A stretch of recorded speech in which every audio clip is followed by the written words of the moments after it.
Hi everyone, Michelle Ragusa McBain here with Fail Forward and Live. And I am so delighted to have my guest today, who's one of my personal mentors in my journey, Miss Wendy Bahr, who is the Chief Commercial Officer of Rubrik.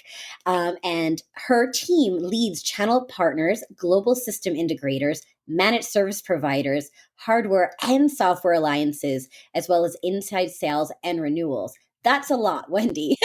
It You are also responsible for driving strategic alignment that is accelerating the company's global growth and drives best in class customer and partner satisfaction. And prior to joining Rubrik, Wendy served as the senior vice president and channel chief of the company we worked at together, Cisco. Wendy, thank you so much for being my guest. Oh, Michelle, I'm delighted to be here. It's so great to see you again, and I'm really looking forward to this conversation. Likewise. So, for anyone who's living under a rock and doesn't know who Rubrik is or what you do, could you please tell them? Sure, absolutely. So, Rubrik is redefining the world of data, data management, data protection, and data security. We're a disruptor in the data backup, data protection, disaster recovery space. And as I like to say, you could only guarantee two things in life for the longest time: death and taxes. But we believe at Rubrik, there's never going to be less data. So making sure we take care of our customers' most prized asset, their data, and how it gets managed, secured, and backed up is really at the heart of what Rubrik's all about. I love that, and I agree. I feel like my data, I would be lost without any of it, professionally or personally. So Exactly. definitely critical.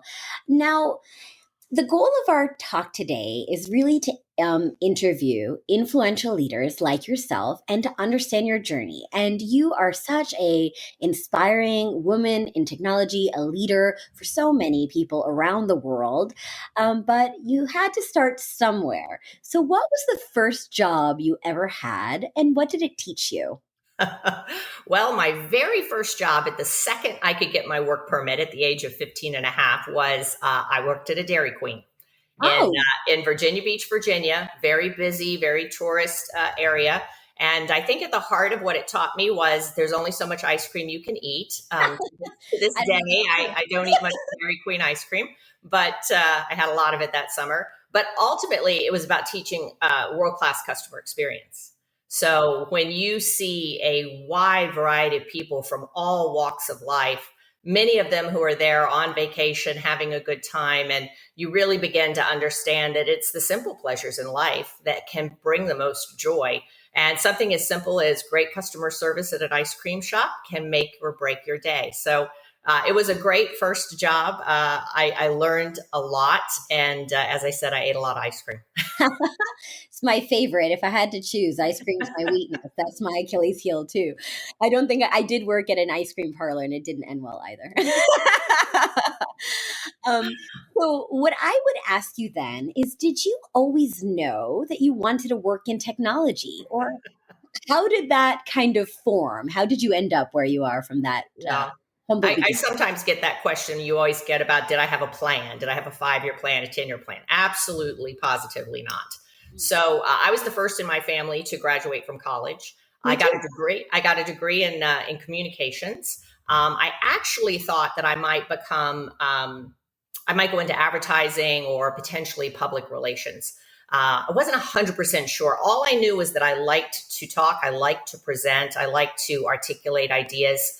So I was kind of going down that path of the things that I just naturally loved and that I was good at. And so when I graduated from college, I landed a job as a trainer, which kind of makes sense. Training, you're standing up in front of a group, you're teaching them new things. And it happened to be that I was teaching about technology. I was teaching mostly women, I would say pretty much guaranteed all women who'd been on IBM Selectric typewriters their entire career, working for title firms, banks, law offices, insurance companies, how to use this newfangled device called a dedicated word processor.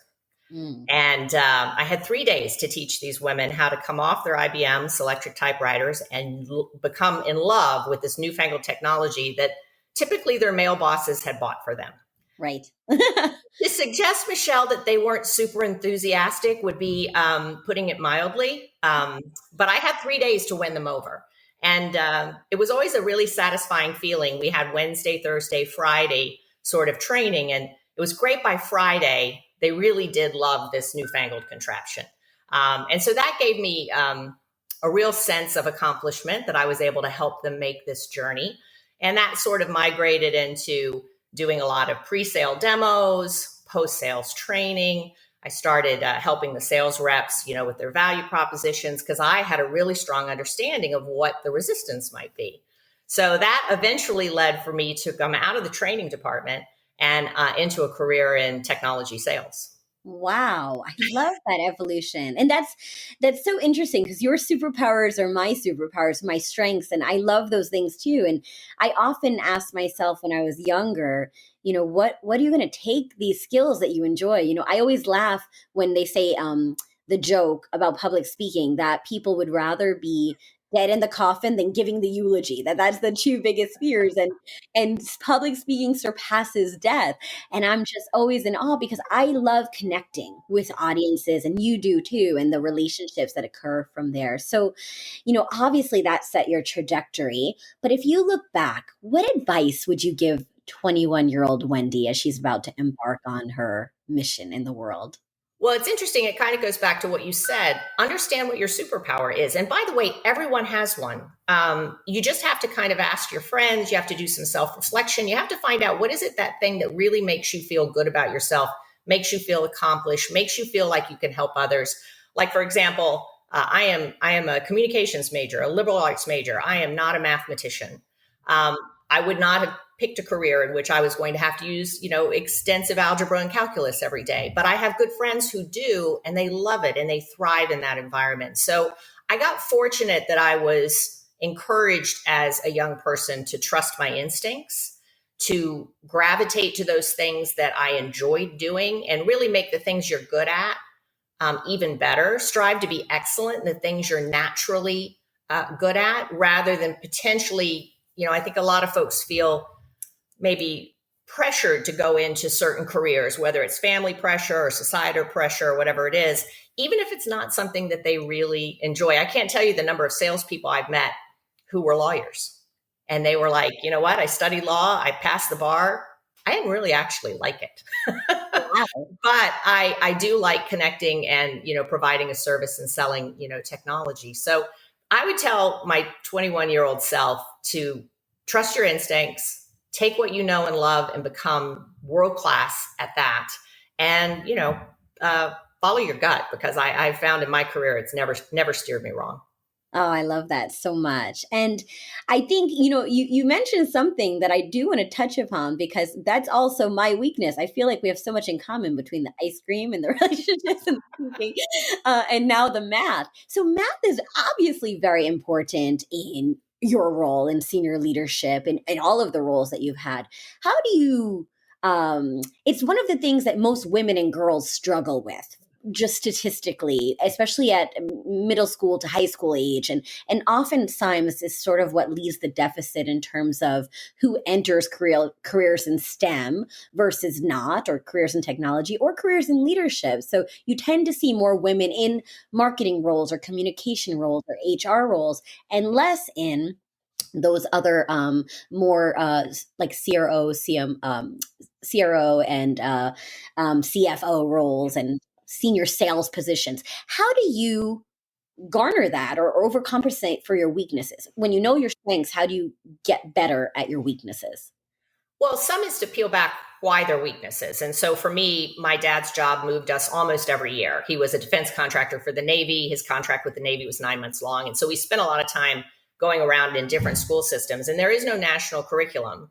And so we would be in one place when I'm in the first or second grade, and then skip ahead and we'd be far advanced in third or fourth. And so I think that gave me a bit of insecurity about math, because math is a building block kind of activity, and something Right. that you really have to be consistent with. And so if you miss big gaps, it's really kind of difficult to catch up. So I kind of peeled that onion and said, okay, that's my fear, my insecurity, my desire to be perfect. And, when you have to get up on the board and fill out the equation and you're sweating and, you're all nervous. So I think that, kind of set an early tone with me. And it makes me think about girls in STEM now, and how can we make it more consistent, more approachable, easier, less pressured, I think, for them to feel like they can be good at math. And, I always think the curriculum is taught backwards. If I could do it in reverse rather than going, algebra, calculus, physics, I'd actually start with physics, which is more logical for someone who's a great communicator. So I just think there's some things that we could do there to help girls in STEM. But honestly, at the end of the day, Michelle, I'm going to focus on the things that I do exceptionally well and do that to the best of my ability. And I'm going to hire to my deficits, right? The team is about having all the best players that create an organization that makes you thrive. I have a wonderful, wonderful asset and friend on my team today, Harninder Bassi, also a former Cisco person. She has a finance background. She has a business background, a channel background, and she's amazing in her analytical skills and capabilities, and clearly coming from finance. And she's like my right arm. So I think it's hugely important that if you know you have a deficit, you hire the best you can find to help round out your skill set and your team. I will tell you from a sales perspective, the thing about math and sales is there's a handful of basic formulas that work in math: year-over-year growth, quarter-over-quarter, daily run rates, percentages. All of that's fairly static. You can teach yourself that. You can get really good at that. But when you get above that in terms of not just reporting out the analytics, but analyzing that data, right? Drawing conclusions, predicting outcomes. That's a very different skill set. And I'm happy to hire the best people in the industry all day long to help me with that. Oh, I love that. That's great. And thank you to your father for his service in the U.S. Navy. That's wonderful. Yeah. Memorial Day celebration. So I would love to know. Everybody has a mentor, and I can't pick one for myself because I like to say I'm greedy with my mentors, and you're one of them. For you, who are some of your top 3 mentors, and what did they teach you? And how has it impacted your life professionally or personally? Yeah, it's interesting because I think a lot of people, when they think about mentorship, they think about professional mentorship. And certainly, much like you, I've cultivated a network, an advisory board, a board of directors of all kinds of people throughout the industry in all facets of what we do. I've had great mentors who are engineers. I've had great mentors in marketing. I've had great mentors in sales. But the people who really impacted my life the most, from a foundational perspective, were clearly my parents. My mom was a stay-at-home mom. My dad worked full-time. They really gave me the foundation of confidence and support to say there isn't anything that you can't do. If you want to do it, it's just up to you. Nobody's going to make or break that decision but you. And so that foundation, I think, is so critical, and particularly for young women. And this was, I was born in 1961, so there was certainly a bias towards what women could and could not do. But I never got that from my parents. Never. My dad, obviously being an engineer and being in tech, I was exposed to NASA quite a bit. He was a big, big NASA lover. So we watched all the launches. And I think that helped me understand technology a little bit more as well. So certainly my mom and my dad. And then I was fortunate enough to meet and marry my high school sweetheart. In a million years, I met him senior year of high school, and his dad also naval background, very similar. Our parents, very good friends. In fact, we just celebrated 39 years. Our 39th anniversary was the 29th of May.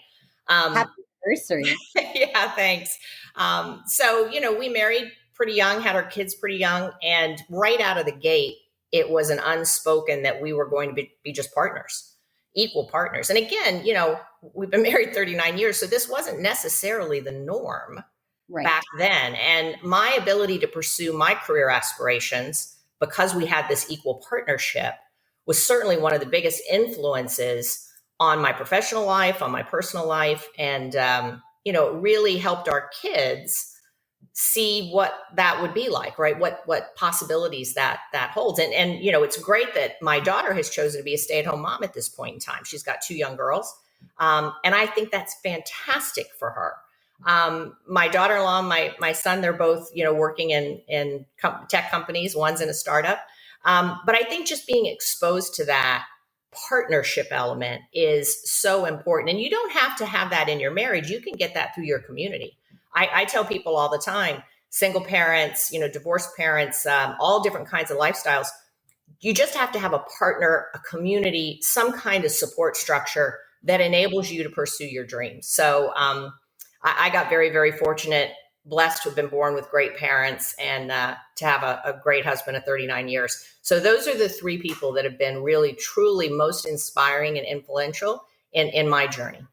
I love that so much. I think you've also given us the secret to a great marriage, a long marriage and partnership. I think that's beautiful. And I love what you said also. My mom was a single mom. She raised me by herself. And like you, she told me you can do anything you want to in life. And she instilled so many good values for me that really carried through to give me the confidence to Right. believe, even if I didn't believe in myself, I knew she believed in me. And I Yeah. think that's so important as I raise four daughters of my own to have that sort of launch into life.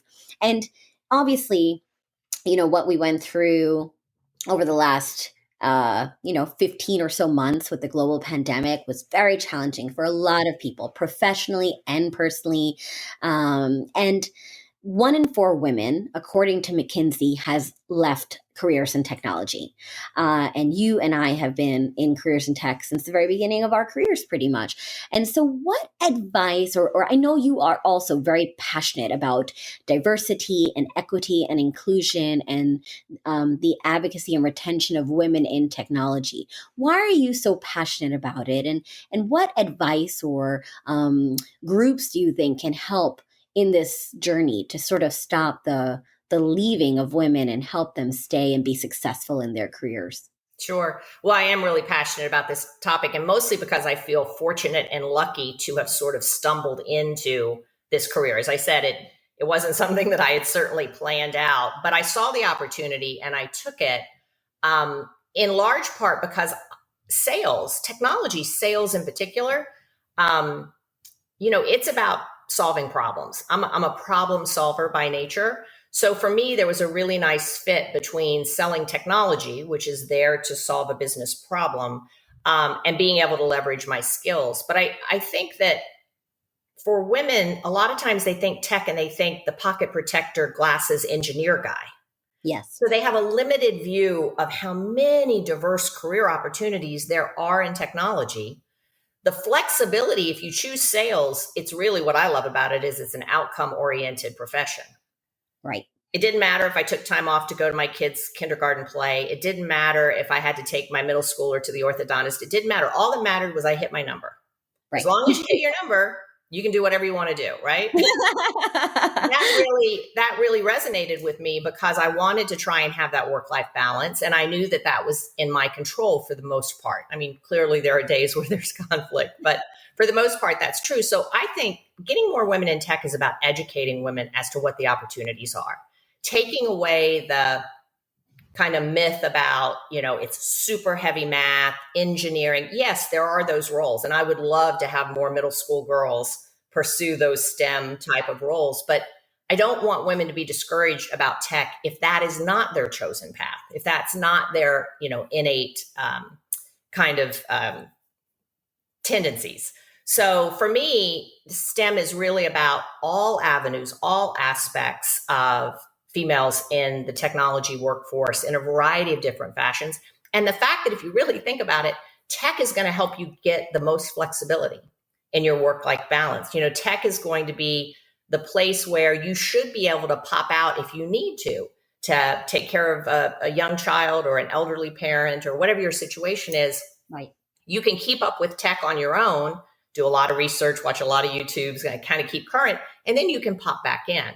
I'm hoping that with this pandemic, where so many women have had to become the full-time educators Right. of their children, that's a very tough challenge, that we're going to be able to, when we get back to a consistent normal, attract those folks to come back into the workforce. And, part of my commitment at Rubrik is to enable that to be as smooth and seamless a reentry as we possibly can. Because at the end of the day, you want to work in a company where the culture really values the contribution that underrepresented minorities, diversity candidates make, because we should all work for companies that look like the world, right? You should have a diversity profile that looks like the customers that you're serving.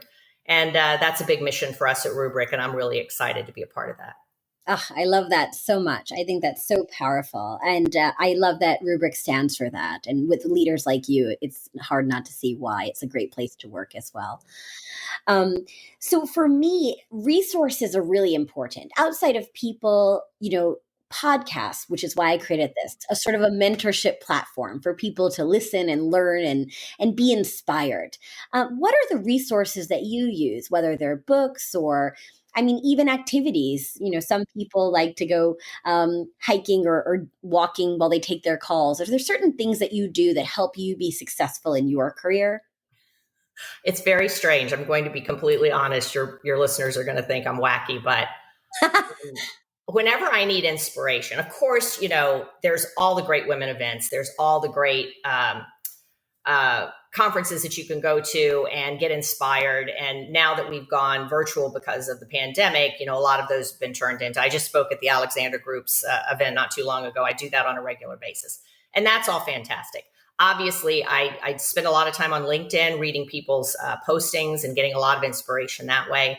YouTube is, interestingly enough, one of the ways that I keep up with technology. Whenever I hear a new term and I don't know what it means, I'll go and try and find a YouTube video that describes whatever that is, because I'm a visual learner. So I really need the video as well as the audio to kind of keep everything retained. So there's some of the tricks of the trade. But whenever I'm really looking for inspiration, I'm a huge sports fan.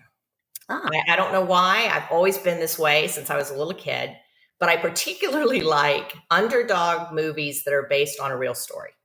okay. So I have a whole laundry list of go-to movies that just really fire me up. It's about grit. It's about determination. It's about relentlessness. One of the ones I just watched recently is called McFarland. And it resonates with me because it takes place in Southern California. And it's about the establishment of a track team in a high school where they've never had track before. And the kids who star in this movie are immigrants who are helping their families try and eke out an existence through agriculture. They're what they call pickers. And there's just something about the movie. I could watch it over and over again. And, Miracle, there's the hockey movie. I love that. Again, Miracle on grit. Ice. Yeah. Yes. In this house with a Canadian husband, Yes. I've seen it a few I times. knew you would resonate with the hockey movie. But I mean, Invincible, it's about an underdog substitute school teacher who goes on to become a member of the Eagles in the NFL, and hoops. I mean, there's just so many. Pick your genre, right? It doesn't have to. Horse racing. I love Seabiscuit and Secretariat. So there's just something for me personally that's uplifting about. So if ever I'm like feeling a little downtrodden, feeling a little tired, feeling a little not as much enthusiasm, I typically pull out one of these movies or find a new one, and it just really psychologically, it really just jazzes me up. I love that. This is a fun fact. I'm really excited to learn that. Now I'm going to have to get a list from you of all the ones to watch. I haven't seen. Happy And I to do. supply it. I love the underdog story. That's the funny thing. And my husband and I talk about that. When we met, I asked Jay, who's your favorite sports team? And he said, whoever's winning. And I said, I don't know what type of relationship partner you'd be because that doesn't sound loyal. And so I am a fan of like the Mets and we never win and like all of these teams that never win. But I'm a loyal, supportive, but I am an underdog fan. So I always want the underdog to win. And I think that's part of the American tradition too, right? Like the Rocky story or somebody Yeah. coming out and just, you don't, against all odds, they make it. And that's what I think the American dream is. So I love that. Awesome.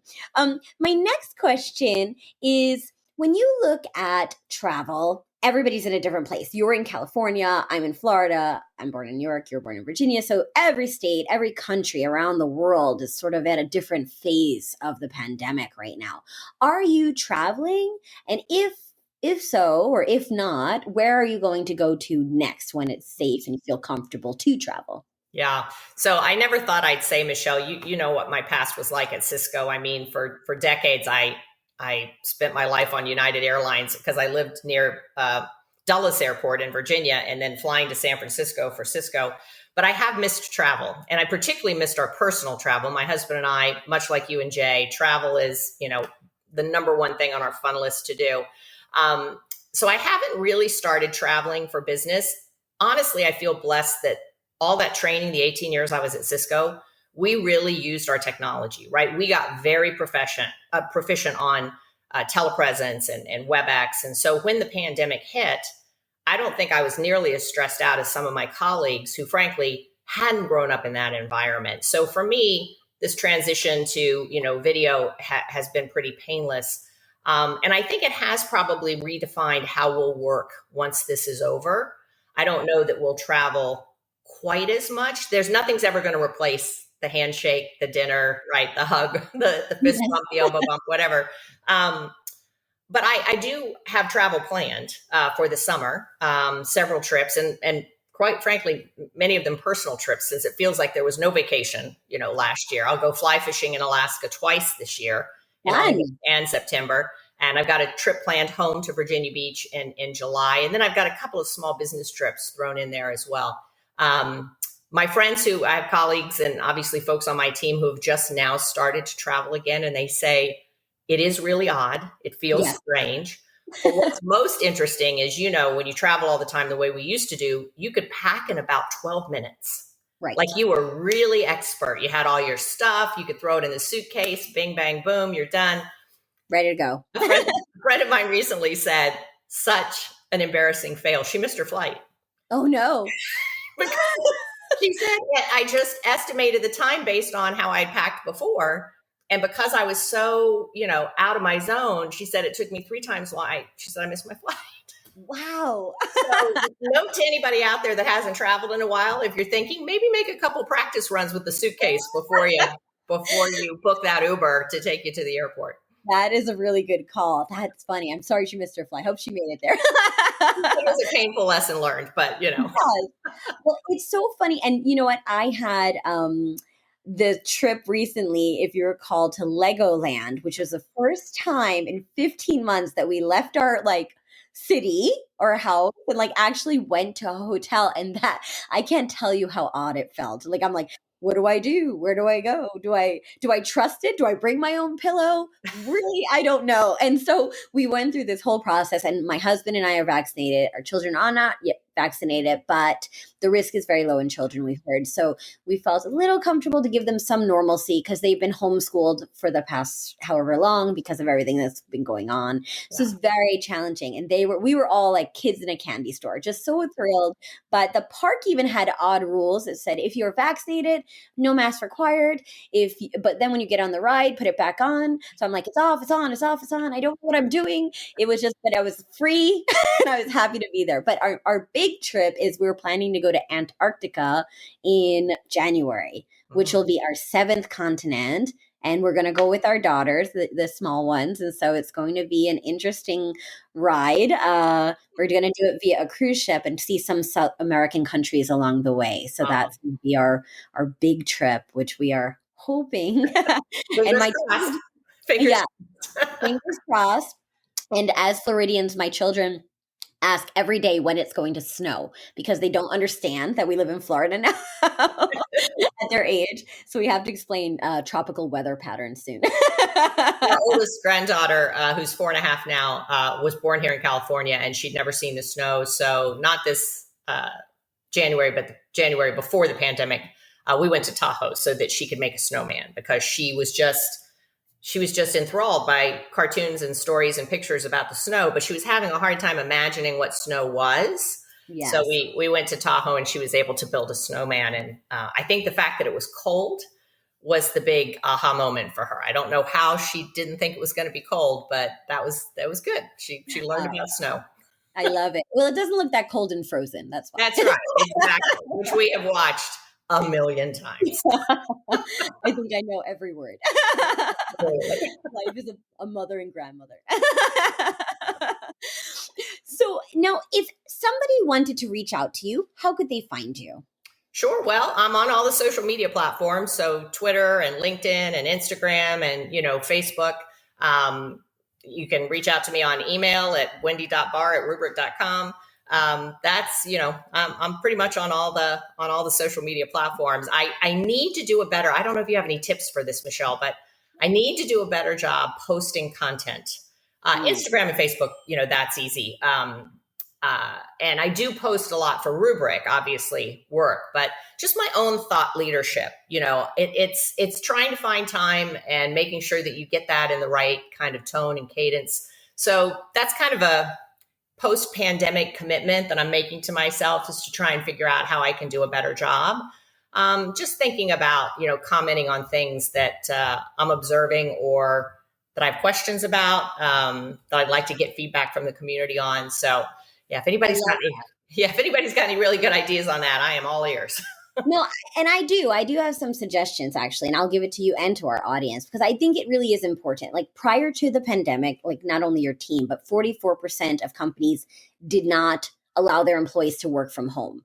So, in our profession, a lot of people were road warriors, as we call them, and they were in the hotel at the conferences and the lobby bar after the conferences and the golf course and the dinners, and all of that sort of stopped. And so you have to the thing that I talk a lot about, at the JS group, which is very interesting, is that the pandemic is not the cause. This was all sort of coming for a while. And if you think about yourself and your own life, like if I'm going to go out to dinner, I go on Yelp and I look at the reviews and the ratings and what's near me. If I'm going to go buy something on Amazon, I look at the star reviews. Or if I'm going to go, go to a hotel or watch a movie, I look at the Rotten Tomatoes or the IMDb. So we as people in our consumer lives are individual researchers. But then when it comes to running a business, so few times do share content, not just, independent thought leadership, as you said it best, right? Genuine. And I talk to a lot of different people. I'll say, like, what are you like in real life? They're like, oh, I'm trustworthy and I'm friendly and then I say, what do you like online? They're like, all business all the time. And I'm like, well, that's different. Like, why do you lose who you are? So my biggest advice, I think, is sharing things in an analogy or sharing things that make you happy, like kind of like your heroes, like your rags to riches type story or the underdog stories. Like that could be a really interesting way to use as a tactic, since you're passionate about it and you care about it and it's something that inspires you to inspire others. And I always say that, like, people don't remember what you say, they remember how you made them feel. And if you leave them feeling inspired or entertained, all things created equal, there are similar products and price points and solutions, but people buy from people that they like and they trust. So that's my biggest thing, is don't lose yourself and share, and don't be a lazy liker. A lot of people do that like thing. I'm like, would you ever go to a conference and be like? No, like, don't do that online. It's so funny you say that, Michelle, because I kind of took a risk recently. And I put something personal on LinkedIn, which I know there's a big thing about LinkedIn has to be business all the time, whatever. No, it doesn't. I don't agree with that. and sure enough, and so I lost my mom unexpectedly back in February to a stroke. Right. And then her 80th birthday was on May 26th. And I was trying to figure out a way to honor her 80th birthday. And, I'm an only child. We were exceptionally close. So my dad found a picture of me as a tiny baby and my mom's holding me in the yard of the little apartment that they lived in, because they didn't have 2 pennies to rub together when they first got married. And I posted about how my mom, she was destined to be my mom. She was my mentor. She was my champion. She taught me my most important life lessons. She taught me that kindness always wins. I mean, if I had to boil it down to one life lesson my mom always gave me was, if you can be anything in the world, be kind, because kindness always wins. And so I posted this. It was short. I attached the picture. I was completely blown away by the response. I mean, beyond I thought, to your point about like, I thought, okay, we'll get a couple likes. The number of comments that resonated with people in terms of that post, really, then it's kind of a courage thing, because I'm like, we work in a male-dominated tech industry. Is this too emotional? Is this too personal? Is this too sappy? Is this too? And then I just shut it all off in my head and said, you know what? I want to do this. Yes. And so I just put it out there. So now I feel more empowered because I did it the one time. Yes. To think about, and my friend, like I mentioned, Harninder earlier, she's fantastic about posting about the authenticity of being herself. Absolutely. She recently was asked to speak at a conference, the I am enough, right? This I am enough thing. And I think, to our point about trying to attract more women into technology, being able to have that authenticity, being able to be, honest and true about how you're feeling, and have that be accepted, not just by women, but by men. I couldn't believe the number of men. So it's been a good experience, and it's kind of encouraged me to think about what more I might be able to do. I love that so much. And I love that you shared. I saw that photo. It just warmed my heart. And I'm sorry for your loss. I believe personally that she's with you every day. You'll meet again someday. I like to believe that. My grandmother I lost, and I think I know she's with you were you. so close. Yes, and my mom is I'm her world. She raised me by herself, and so she's been here for a year helping me homeschool my children. She's probably so sick of us, bless her heart. No, grandmas never get sick. It's all No. good. But that is the thing that is so I came out the other day and I saw my daughter Callie laying on the couch hugging my mom, and I was that close with my grandmother, and I thought, a week visit just doesn't do. Like, I grew up in a big family. My mom was one of 6 children. We all ate Sunday dinner together, and we live in a different world now. We live in different states and different cities, and I want that closeness. And for me, what I started opening up on all social platforms was because I wanted my family and friends. And Jay and I have been to 85 countries. Everywhere I go, I meet a new friend. I'm like, I want to stay connected to this person professionally or personally. And so I do open up very much, as you know, and I'm very authentic, and I'm not everyone's cup of tea, and I try to keep it in balance. But I do believe that I have more connections that I've made, that people who really get to know me and who I am and what I stand for and what I believe in, because I'm so transparent and honest about it. And so I think you can get a lot of posts from a company, and a lot of people share those posts.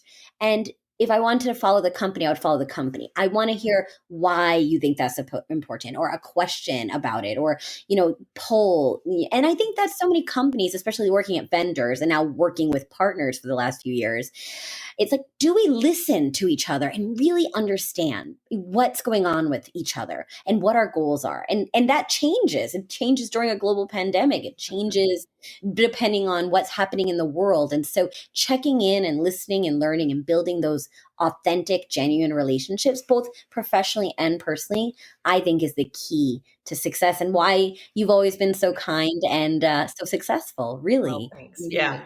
No, it is important. I think that authenticity and trust is, I think in business, that's becoming a bigger and bigger factor, because you do have so many choices, so much technology, so many companies, so many choices. But the old adage is still true. People are still going to buy from people they trust and people they like and people Right, they feel like they know. Right. right, So right. I think those are all important elements. Yes, and people who are recommended by others, because that's your circle of trust as Yeah. well. And that's why if you let them in and you build that bigger network and that bigger circle, then it's just nothing but profitable and benevolent for future goals and needs. You never know how somebody's going to come into your life and what way it's going to impact you. So my final buzz round question is, if we could switch roles and you could step into my shoes, what question would you ask yourself that I haven't asked already? Well, we were talking earlier about the failure aspect, and this whole broadcast being about failing. And sometimes we always talk about successes. I think it's an interesting question. Would you, if you could, go back and change what you failed at? Right. And in my case, I would What not. was your biggest failure? Well, it's interesting. I've had many, but the one that really struck me right between the eyes was the fact that when I was working for Cisco, living in Virginia, had a big job. They called up one day on a Friday night and said, "Hey, how would you feel about relocating to headquarters and taking a global role?" And I was kind of like flabbergasted. I hadn't seen it coming. I thought they were going to have me go to RTP from Virginia because it's a big campus and it's just down a few minutes away, a few hours away. So I got really excited because I'm thinking, wow, this is a great sign. They want to relocate me to San Jose. They want to give me a global role. So I talked to my husband, who, of course, was incredibly, incredibly supportive. Our son was out of college. Our youngest, our daughter, was halfway through college in really good, place. And I said, yes. And then we picked up everything and we moved 3,000 miles away, and we get to San Jose, and I realized I really hadn't asked very much about what the job was. Oh, I was so excited. I mean, I knew what it was. I was going to run the Global Strategic Partner Organization, which was our top strategic partners. Sounds right up my alley. What I didn't do was my due diligence to ask, since this was a brand new role, never really been there before, what would success look like? Because what I found out is that at the time, Rob Lloyd, who was running worldwide sales, thought success looked one way. Keith Goodwin, who I adored, who was my leader, thought success looked different. Chuck Robbins was running the Americas. He thought success looked different. Edzard Overbeek was running APJ. He thought success looked different. And, Chris Dedicoat was running EMEA, and he had a completely. So now I've got myself in this situation, moved my family, taken this big global job, and everybody thinks success looks different. So instead of being able to jump right in and have a lot of very positive right off the bat results, I spent the better part of probably 10 months trying to get everybody on the same page as to what success looked like. And if I'd been more diligent in inquiring about that ahead of time, I could have really shortened that process and had them come to some sort of an agreement as to what this role, what success would look like. And that was a painful lesson learned, but I wouldn't go back to the question I have you asked me. I think you have to fail in order to learn. And so if you had a time machine where you could go back and say, I'm not going to fail, I don't think you'd actually be learning. So for me, every misstep, every failure was an opportunity to go, I won't do that again. Right? I learned from that experience. I took something away from that. It was painful, but frankly, it taught me, a lot about how to set yourself up for success, how to not get overly excited and miss kind of the most important things you should be inspecting. As it turned out, it was great in the long run. It was, I always call it kind of the MBA on steroids. That 2 years, I learned, I watched as you were pursuing your MBA, and I know it's hard, especially raising a family and doing that. But for me, this was a personal journey of, this is a lot harder than I had thought it was going to be. But of course, I learned a lot in the process, and I wouldn't do it differently if I had to do it all over again. I love that. I love that. I love everything about you, Wendy. You are so inspiring to me professionally and personally, and to all our viewers. Thank you for sharing your journey with us and your wisdom.